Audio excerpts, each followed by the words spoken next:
Hey everybody, I have a Ditchwitch sk800. I was going to show you how to change the tracks. There's some videos online about the 750. There's like pretty much just one or two different things about the 800 versus the 750. And I don't know if it starts at 800 and goes up, or maybe it just started a certain year. This is a 2000, say it's a 20, has 700 hours on it. Got a little crack over here in the track. I will say that out of how long I've had this, for about 2 years, I've never had a single problem with it whatsoever. Never came off the tracks, never anything. I do change the oil every maybe 100 hours. And anyways, I just want to show you guys how to change these tracks. Easiest way I could find out. All right, first thing you do is you take off your cap to your grease fitting right here. There's also an O-ring. I'm gonna set that down for now. This is a 17mm socket. Get that on there. Gonna go ahead and take this off. Now by taking this off, it's going to release or allow you to release the tension. Normally to tighten the tension on your tracks, every 50 hours you should check it. You put a grease gun on there and you fill it up, and there's a gauge that these come with if you buy them brand new, and it will show you if you're good on your tension or not. So okay, so on the 750, people use the bucket and will set the bucket down once you have the front and the back jacked up. I have it leaning on the left track. I already replaced it and I kind of figured out how, and I just thought this might be of some help to somebody. Anyways, normally take the bucket, set it down, put a piece of wood in between the bucket and the front of the track, start the machine. You're able to use your bucket to push the tension off of the front. On the 800, the tension comes off of the back.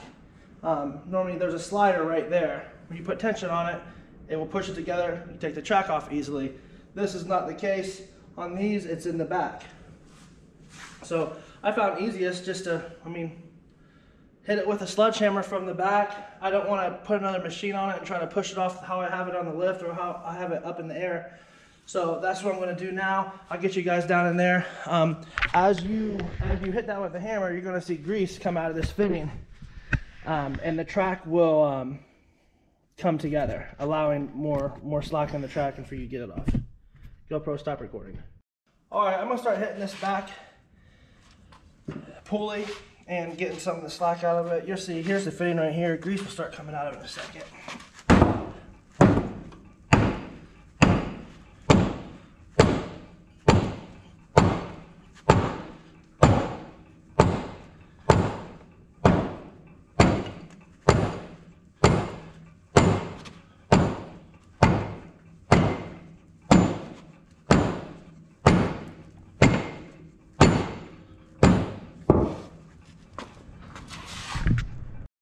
Alright, I got my slack in my track now. So what I did is took some pieces of 1-inch pipe, it's gas line pipe, stick them right in here. Now when you do that, you put the right track in reverse, and it's going to put a space in between your front roller and your track, enough to where you can hit these teeth off. I'm going to pull all the way, move the track in reverse until I get up here. I'll hit the top of the track off, then I'll roll it down until I can hit the bottom off. It took me a few tries on the last one until I figured out exactly what I was doing. So maybe this might go better, maybe it'll go worse. All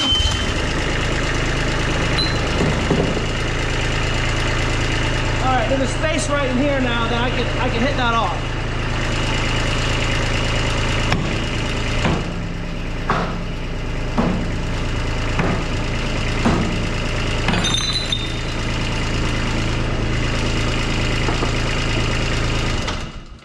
That actually went a lot better than the other one. I'm glad, because I have it on recording and now it looks like I know what I'm doing.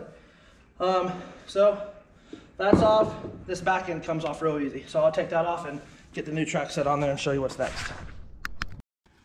All right, before I put that track on, I'm just gonna go ahead and put this grease fitting back in here.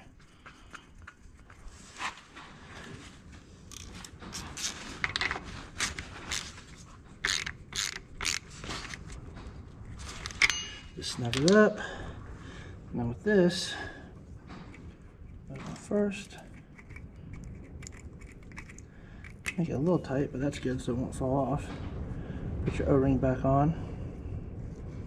That's going to seal it from getting any dirt in there. If you put grease in it. So that's back on there. Let's get the track on. Alright, best way to get this track back on, probably be a lot easier with 2 people, but that's not the case.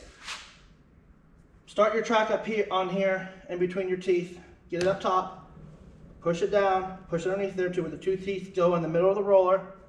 You're then able to kind of, I put this board under here. You take the board out of there, and it likes to sag. It doesn't look that bad right now because I already have it sitting on there, but without it sitting on there, it sags, and I'm not strong enough to pick the thing up, squeeze it, and set it in there. So I put a board underneath there to take out some of the slack. I'll show you how I have this. That's sitting right to where both teeth are right here. Basically, you just need to get one of these over here. I put 4 pieces of 1 1/4 inch or 1 inch piping, pretty much the same exact way we took it off. And we're going to go ahead and start it up, roll it, and just hit it back on there, and hopefully it goes as easy as this I did. Alright, start it up, put it in reverse.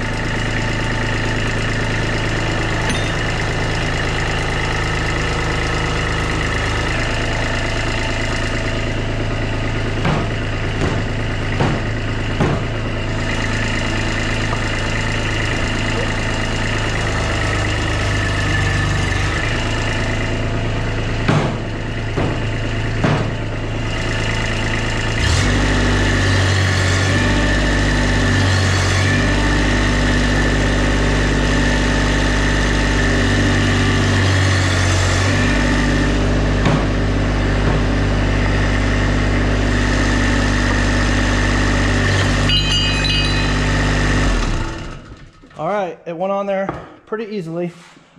Like I said, it would be a lot easier if you had 2 people, but there's only 1. So now that that's on there, it just literally rolled itself right onto the track and right onto the gear, and now all there's left to do is put grease in it. Alright, so this is a little gauge to tell you how stiff and how tight your tracks are. Essentially, it's just putting grease inside some type of mechanism back here to where it pushes the back track out and holds this over here to keep them tight. If it gets too sloppy, your track's going to fall off a lot. I probably check this every 50-60 hours, and normally it only takes like 6 or 7 shots of grease, but it's just one of those things. It's maintenance, and to make sure you have a good running machine and don't have to replace these tracks all the time, or this would be a super pain if you were out in the middle of a job. Luckily, when my track split, I was able to just buy new ones, and I'm doing it inside the shop. Anyways, you put a grease gun on there, and you just hold it until it sits right in the green. And now I will do that. Okay, if you guys want to pay attention to right here, as we fill this up, it'll push that back and take the tension off. Or add tension, I should say.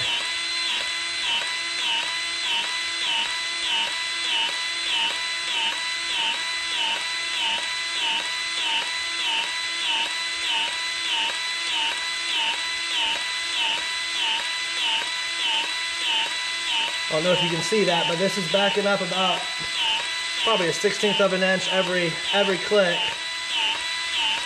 Trying to fill that up until it's sitting inside the green when I let go. Show the difference right here. It's sucking that up nice.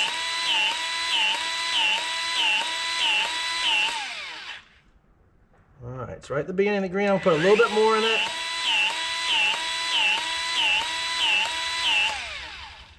Alright, now we're right in between red and green, which is fine. I'll probably check this every time I use it now for the first couple weeks. These are brand new tracks, and that's when they're going to stretch the most at first. So I get the cap back on, put it down, and make sure it's moving okay. Alright, got it down. Let's move it forward and backwards a little bit, make sure it seems nice and tight.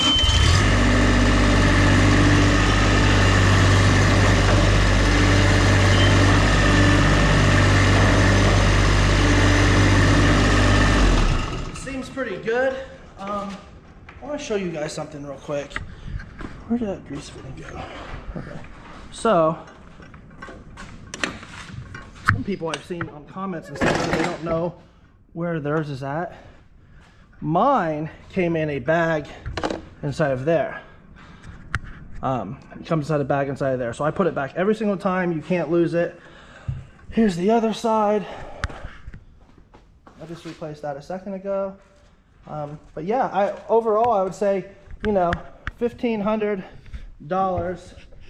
I paid $1,500 for 720 hours of use. That could possibly be my fault. I saw a stump I kept running over last week when I was doing a little sod removal job, and I almost think every time I ran over it'd make a funny noise, so I started going around it a little bit different.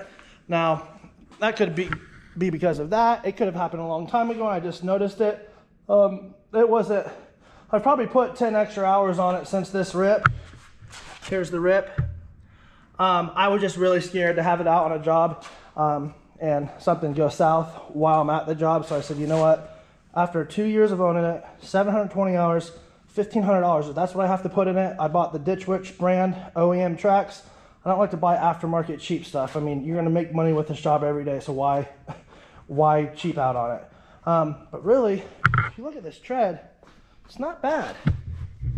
I don't know exactly what that looks like on this GoPro, but I bet you got a good inch on there still.